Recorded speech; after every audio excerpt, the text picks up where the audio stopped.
Les grands enseignements du baromètre, c'est qu'au final, on termine sur une année, fin 2017, beaucoup plus optimiste, sur une note beaucoup plus optimiste qu'on avait démarré l'année, tant sur le marché locatif que sur le marché de l'investissement, avec certes une pause sur les marchés durant les élections, où la France a un peu retenu son souffle entre le premier et le deuxième tour.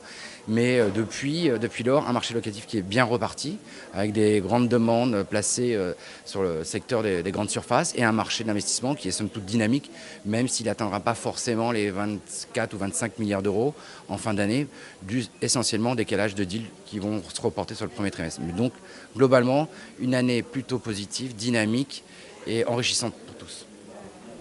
Et peut-être un petit mot plus particulier sur le marché locatif.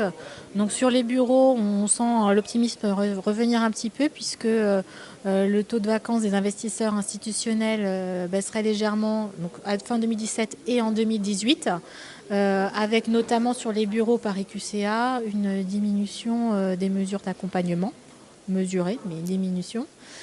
Sur les centres commerciaux, on est dans un contexte également de reprise de la consommation, avec quand même aussi le développement du e-commerce. Du coup, les indicateurs sont un petit peu en contradiction, avec d'une part les taux de vacances qui, d'après eux, se stabiliseraient, voire diminueraient. Et en revanche, les niveaux de loyer qui seraient encore peut-être en légère dégradation ou en stabilisation.